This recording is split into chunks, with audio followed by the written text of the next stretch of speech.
2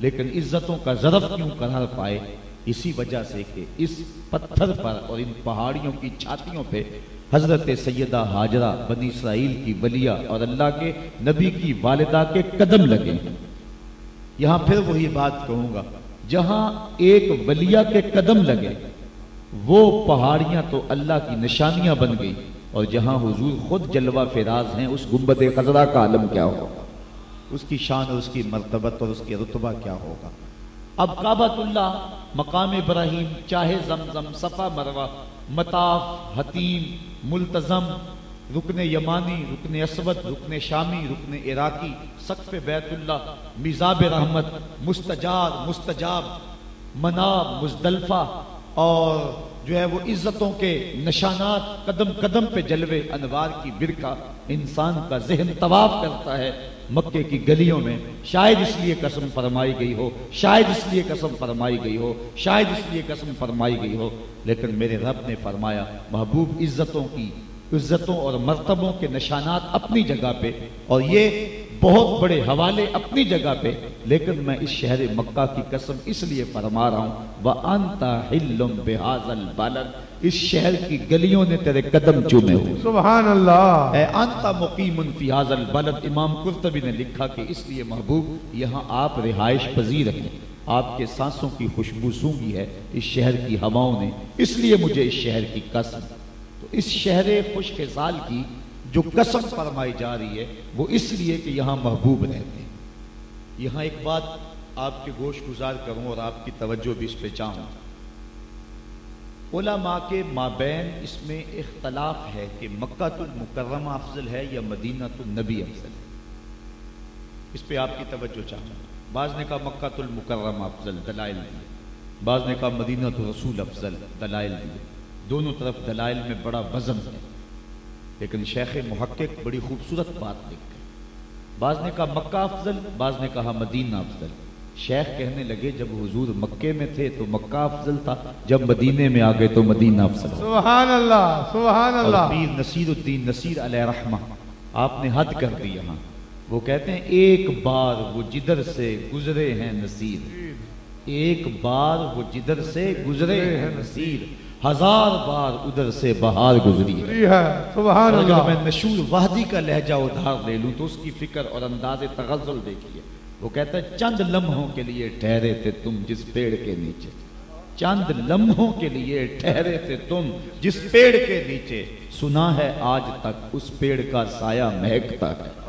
ہاں، جب حضور مکے میں تھے تو مکہ افضل تھا، جب مدینے میں آ گئے تو مدینہ افضل ہو گیا۔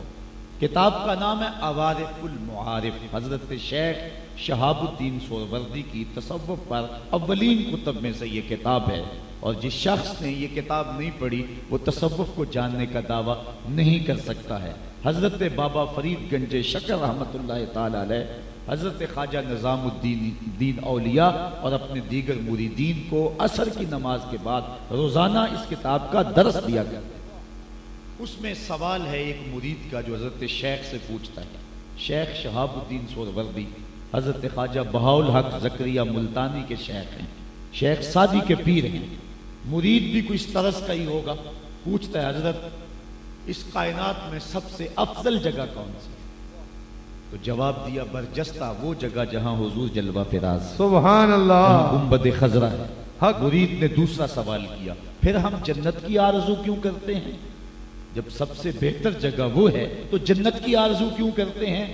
تو شیخ نے جواب دیا بیٹے حضور دنیا پہ ہیں تو سب سے افضل جگہ وہ ہے، جب جنت میں جائیں گے تو سب سے افضل جگہ وہ ہے۔ اللہ، سبحان اللہ۔ مکے میں تو مکہ افضل، وہ مدینے میں تو مدینہ افضل، وہ جنت میں چلے جائیں تو جنت افضل۔ واہ واہ۔ مجھے بتائیں آپ، توجہ چاہوں گا، یا رسول اللہ، حدیث طیبہ میں آتا ہے کہ جو صف اول کی فضیلت ہے اگر لوگ اس کو جان جائیں تو قرعہ ڈالیں پہلی صف میں کھڑا ہونے کے لیے، آپس میں لڑ بھی پڑیں، جھگڑا بھی ہو جائے کہ میں نے پہلی صف میں کھڑا ہونا ہے، جو شرف ہے، جو عزت ہے صف اول۔ اب مجھے بتائیں صف اول کون سی ہے؟ جو محراب کے ساتھ صف اول، ساتھ صف ہے وہ صف اول ہے نا، لیکن اگر امام اپنا مصلی اٹھا کے برآمدے میں لے آئے تو پھر صف اول وہ رہے گی؟ پھر تو برآمدے کی دوسری صف صف اول ہو جائے گی۔ لیکن امام وہاں سے بھی مسلح اٹھائے اور صحن میں لے آئے تو پھر صف اول کہاں ہوگی؟ تو جدھر جدھر امام کا مسلح گھومتا جائے گا صف اول کا شرف بھی پیچھے پیچھے اللہ نعرہ تکبیر، نعرہ رسالت، نعرہ حیدری، فیضان شہنشاہ ولایت، حضرت علماء حق اہل سنت۔ تو حضرت شیخ محقق فرماتے ہیں جب حضور مکے میں تھے تو مکہ افضل تھا، جب مدینے میں آ گئے تو مدینہ افضل ہو گیا۔ جدھر جدھر سے وہ گزرتے گئے نور ادھر ہی ان راہوں کا طواف کرتا ہے۔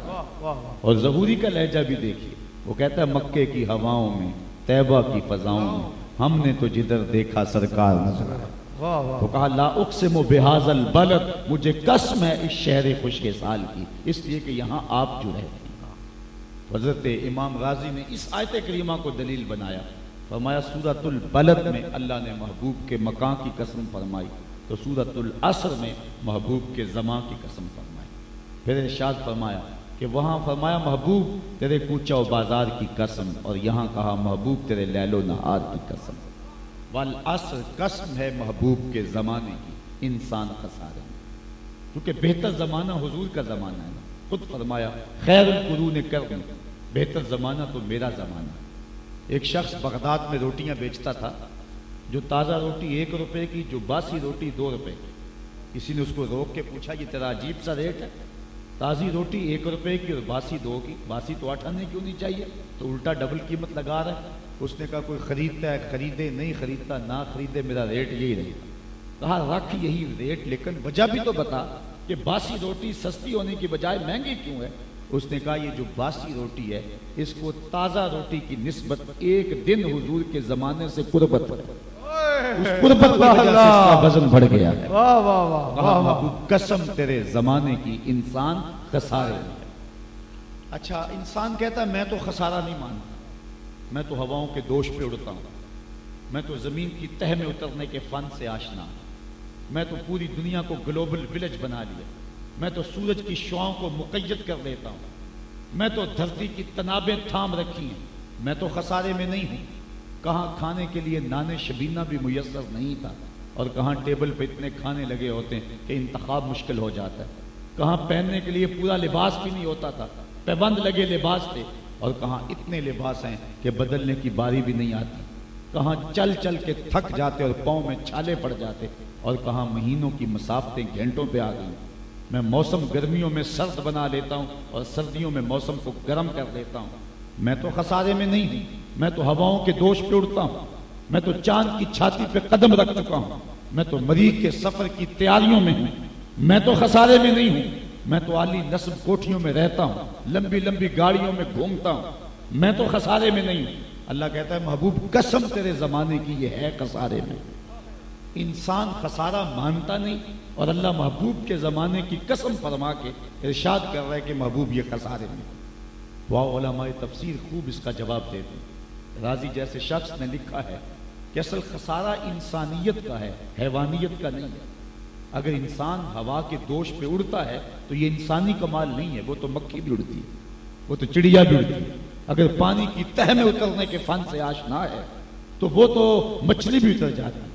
انسانی کمال کیا ہے؟ ہمدردی، جذبہ، اخلاق حسنہ، اقدار عالیہ، ایک دوسرے کا احساس، یہ انسانی کمالات ہیں۔ اور یہ تو لٹ گئے، کیا بھائی بھائی کا گلا نہیں کاٹ رہا؟ جو ایکسیڈنٹ میں بچ جاتے ہیں وہ مرے ہوں کی گھڑیاں نہیں اتارتے؟ وہ کیا کسی نے کہا تھا گھر کی آگ بجھی تو کچھ سامان بچا تھا جلنے سے، سو وہ بھی ان کے ہاتھ لگا جو آگ بجھانے آئے تھے۔ انسان تو خسارے میں ہے، اور قسم محبوب کے زمانے کی فرمائی، اس لیے کہ انسانی بانکپن دیکھنا ہے تو محبوب کے زمانے میں آ جائے۔ آج کا انسان تو ڈرون حملے کرتا ہے، آج کا انسان تو ہڈیاں توڑتا ہے، آج کا انسان تو خون پیتا ہے، آج کا انسان تو خود کش بمبار ہے۔ اور اگر محبوب کے زمانے کا انسان دیکھنا ہو تو ابو بکر عمر جیسے لوگ ملیں گے، عثمان و علی جیسے انسان ملیں گے، بلال حبشی جیسے لوگ زمانے کو ملیں گے۔ اس لیے کہا محبوب قسم تیرے زمانے کی، انسان خسارے میں۔ خسارے کا ایک دوسرا پہلو دیکھیے جس کو شیخ زادہ نے بیضاوی کے حاشیے میں لکھا ہے، اور یہ مروی حضرت مولا کائنات علی المرتضیٰ رضی اللہ تعالی عنہ سے۔ آپ فرماتے ہیں خسارہ انسان کی سانسیں ہیں،